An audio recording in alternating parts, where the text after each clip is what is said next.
that aid is being brought into Africa today. Billions of dollars are being signed in agreement in exchange with many countries by Chinese government today. Is because Chinese needed raw materials in Africa.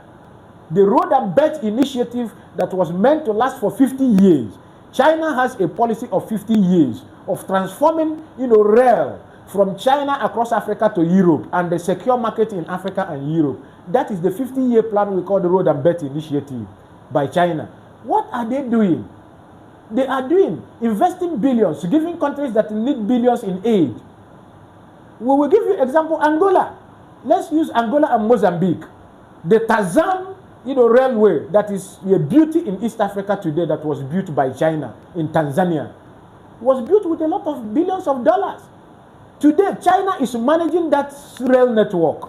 That rail network, the money, what goes into the coffers of the government is less than 20%.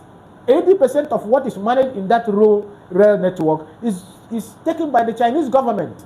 And Chinese government, while signing that contract, has already made Tanzanian government to give out its key sectors for investment by the Chinese companies. And do you know how much more they take away from Tanzania on each year? If they tell you the profit net of what China is taking away from Tanzania, you will shout. And that is why France can still fly its cargo airline down in Congo to pick raw materials without taxation. Why? And that's why Guinea, that's why Niger, that's why Burkina Faso, that's why Mali are rejecting that idea today. And that is part of the problem ECOWAS is having.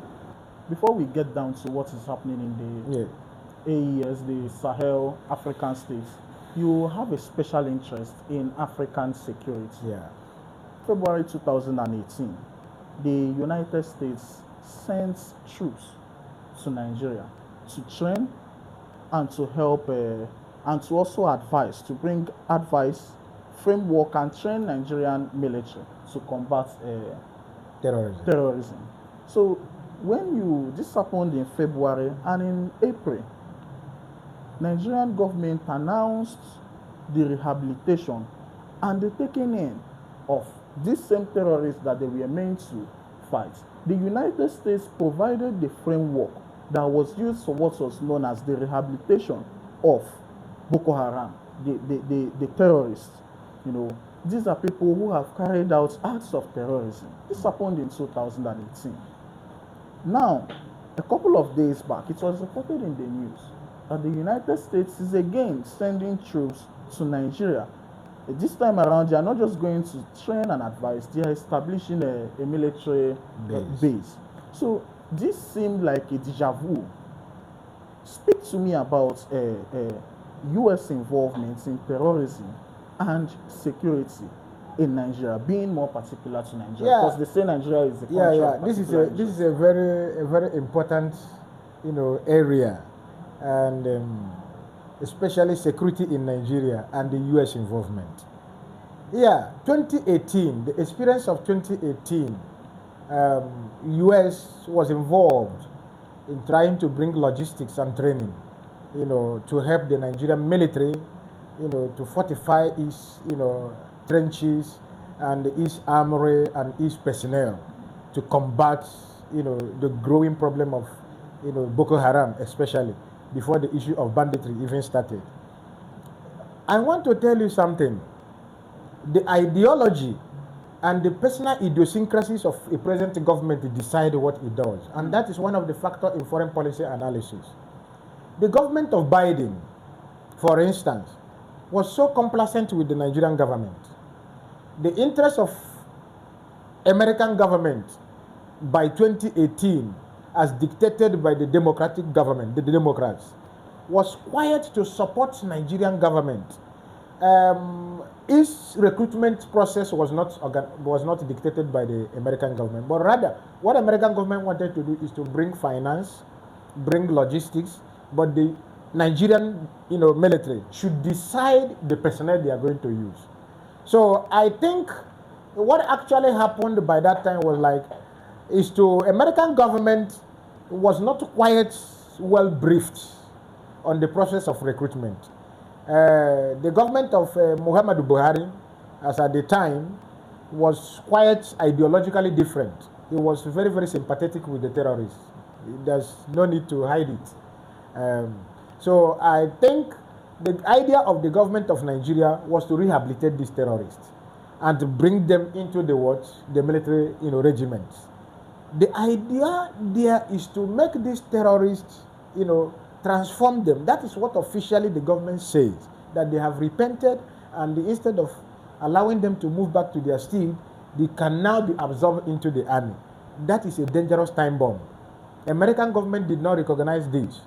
Rather, because American government have other interests that Nigeria is serving them, they now allowed the Nigerian government to recruit the way they want. But see a change of government. Now it's Trump. And Trump is more of a sympathetic, to the Christian folk.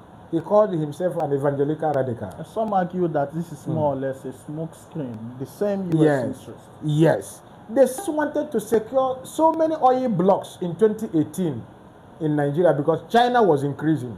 There was a competition, and the American government wouldn't want to lose some of the oil blocks. So, and gold was discovered in Zamfara within the time. So they wanted to have a stake in the gold. So now, Buhari said, okay, fine. If you are going to participate, this war on terrorism should be managed by us. So help us, give us arms to fight Boko Haram. Then support us in our military onslaught against Boko Haram. And the US said, okay, fine. We are going to give you the support of how you fight terrorism. Now, Buhari's government knew what it was doing. It wanted to use America to shield the terrorists instead of fighting the terrorists themselves. And now this is how the terrorists crept into the military regimes of Nigeria. And then when you are shouting that Nigerian government was not doing enough in fighting Boko Haram, or that the Boko Haram has infiltrated the army, American government wasn't interested. They looked the other way around because the agreement is honored. But now, Biden has come in. The only cheapest, thing that Biden can use to get attraction of Nigeria and get interest of Nigeria, Trump? Yes, is to emphasize on the issue of Boko Haram insecurity against Christians. And let me tell you, Trump came in at a time, it's like the cake has already been taken by China. So he wouldn't know what to do but to put a pressure on Nigerian government. And what is the pressure on Nigeria? America has the intelligence. America actually knows what Buhari was doing. But they are not interested about the lives of the people. Now, Trump now knew that the only thing that will escalate Nigerians to rise is to bring this issue of bandits and Boko Haram Islamist groups killing Christians. And it has been a silent thing that has never been raised. That if he raise it, that Nigerians will be happy. That he will like to, and such a thing, if the government of Nigeria wouldn't want to listen to a situation whereby America is coming for the Christians, that means the government is going to fall because it's a Muslim ticket. So Tinubu has no choice. But America is powerful. And the only thing to shake Nigeria is to at least hit the terrorists. And that is to tell Nigerians, if you don't act what America is demanding, America is going to shoot more. And if America starts dropping bombs on Boko Haram and bandits elsewhere in the northern Nigeria, it is now giving the South the impression that this is our time to salvage. And the division of Nigeria is at hand. So Tinubu and his Muslim allies wouldn't want to do that, but to allow American government to have its interest. As I am telling you now, part of the gold shipment out of this country is going to US. As I am telling you now, America is trying to have some of the investment already divested by Nigeria. Nigerian government is servicing America's government loans that we have stopped before, and Nigeria is servicing it now. So I want to say something that is very unique here. The 2027 presidential election or general election that is going to come is subject to how this present government negotiates with the US. If they actually negotiate better with the US, Trump is not interested who is the president, even if Tinubu wants to rule the next 10 years. But if Tinubu and his Muslim ally could not negotiate well, then Trump will put his own surrogate. So what is going on now is about diplomacy, is about interest. So the interests, like you said, have not changed.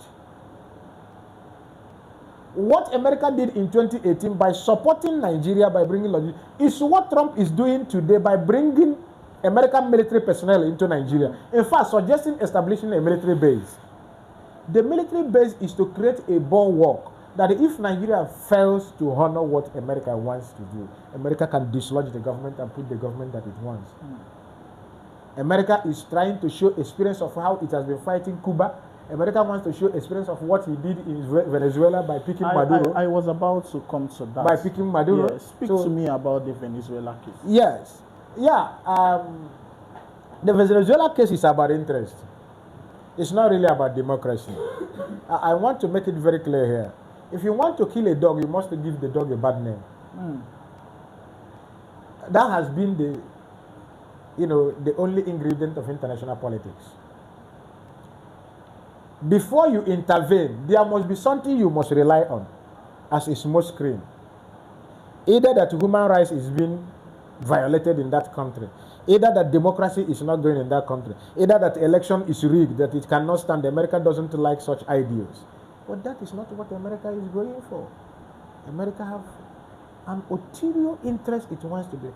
Let me ask you this question. It's not only Venezuela that has done election with irregularities. There are so many countries that are American allies that even in the country when election is done, is war. For instance, I'm going to give you an example. Uganda in Africa is one example. Museveni has been in power for 42 years and he has won for his 8th term now. And America congratulated him. So why couldn't America speak about democracy in that country? So why America went for Venezuela is because of oil.